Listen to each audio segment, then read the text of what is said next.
What's up, Maniacs? My name is Mex. I'm a wrestling fan, a wrestling enthusiast, a WrestleManiac if you will. And today we are talking about 5 wrestlers WWE need to make into stars after WrestleMania. Now, a quick disclaimer, some of these guys in my eyes, in many fans' eyes, they're already stars, they're already big deals. But we're talking about the real big push here. Give them like a monster run where they just go undefeated for several weeks, several months, and yeah, just can really capture the imaginations of everyone watching at home, so we take them seriously as credible threats and big deals. Before I let you guys know what my list is, right here at WrestleManiac UK, I discuss everything that's WWE and AEW, so if this sounds like the place for you, make sure you hit the subscribe button and make sure you hit the notification bell so you get notified each and every time I drop a new video. Ladies and gentlemen, without further ado, let's get into it. 5 wrestlers WWE need to make stars after WrestleMania. Number 5,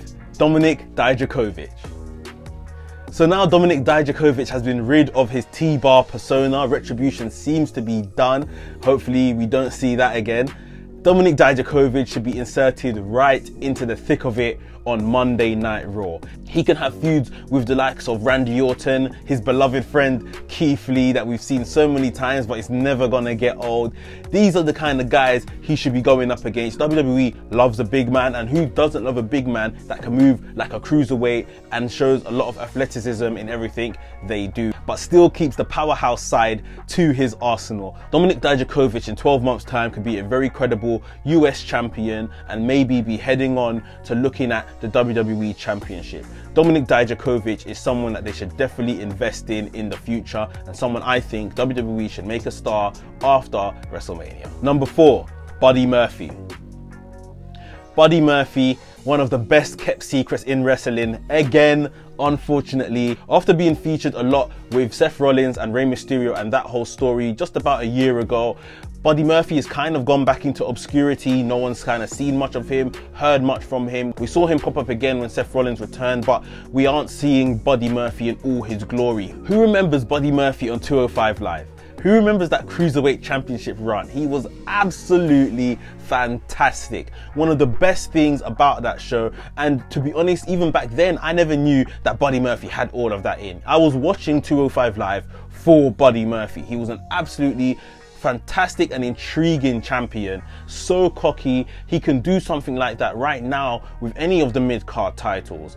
Give Buddy Murphy a massive push coming out of WrestleMania. This guy wants it, he's hungry for it. You can tell through his tweets, through everything, he is so hungry for this opportunity, and he kills it every time he's given a chance. Buddy Murphy should definitely be invested in by WWE in the next 12 months. Number 3, Keith Lee.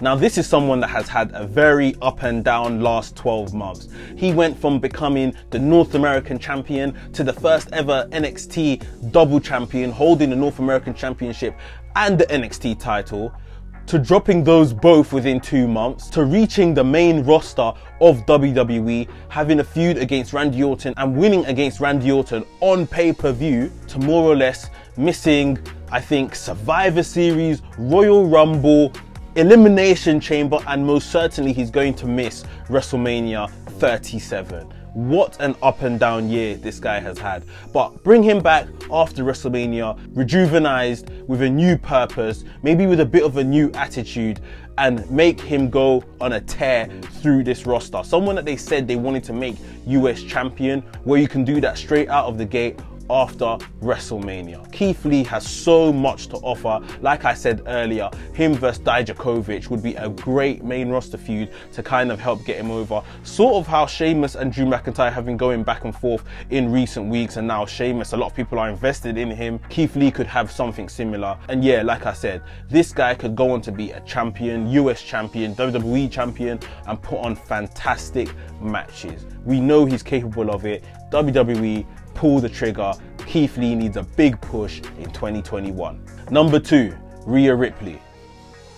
The nightmare has arrived on the main roster. After WWE NXT kind of botching her last 12 months, she's finally here. In my opinion, she probably beats Asuka at WrestleMania, and that should be the beginning of a tear through the women's division. The Raw women's division is in a complete mess right now. They need to really define who is in the tag team division of the women's division and who are the singles competitors going after the main gold. And Rhea Ripley needs to put them all to the sword and show she is as good as she has always promised to be. They need to build her up to a stage where she can take on Charlotte Flair, her nemesis from last year, and beat Charlotte Flair for the Raw Women's Championship, retain her championship ultimately. And that will help to bat away all the bad booking that happened in the year previous, and giving that division a strong figurehead that can lead for the next 12 months or so is just what it needs to kind of help mold the direction, and I'm picking Rhea Ripley to be that person. Before I tell you guys my #1 pick of who WWE need to push after WrestleMania, guys, if you haven't already, please hit the thumbs up button. It's thoroughly appreciated every time you do, and it does loads for the channel. So one last time, smash the like button for me. Thank you very much. Right, so here we go. The #1 person that WWE need to push after WrestleMania is Samoa Joe. Now, it's funny that Samoa Joe is #1 and we want him pushed. Samoa Joe is probably the oldest person that I've named on this list, but Samoa Joe is apparently fit to resume his in-ring career. And Samoa Joe, no longer being a spring chicken, needs to win the big one before it's all said and done. This guy has had a fantastic career in wrestling. Unfortunately, his main roster run in WWE has been a little bit lackluster, but to be honest, I only put that down to the amount of injuries he's had in that time. Give Samoa Joe the Money in the Bank briefcase straight after WrestleMania. There is no better person to bring the credibility back to the briefcase than Samoa Joe. He could be an absolute terrorist with this, terrorizing the likes of a Roman Reigns champion, a Drew McIntyre as champion. He could be so good. And wouldn't it be entertaining to watch someone from the not so famous Samoan dynasty to come and topple everything Roman Reigns is doing as head of the table just by a cash-in? Just by a cash-in. That could be absolutely fantastic. Put Roman Reigns in the coquina clutch. Roman Reigns taps out for the first time and Samoa Joe becomes world champion. I've booked it for you, WWE. Give this guy a push. This may be the last opportunity we get to see Samoa Joe at the very top of the card, given his age and given the amount of new stars that this company is creating. Samoa Joe definitely needs a WWE Championship or the Universal Championship before it's all said and done in his career. So that is why he is my #1 pick for people that WWE need to push coming out of WrestleMania. So guys, those are my 5 picks for wrestlers that WWE need to push coming out of WrestleMania. Let me know your 5 down below in the comments, and what did you think of my 5? Let me know as well. If you haven't already, please remember to hit the like button on your way out. And if you're new to the channel, welcome to the channel, subscribe to the channel and hit the notification bell so you get notified each and every time I drop a new video. WrestleManiac UK signing out, and I'll see you soon.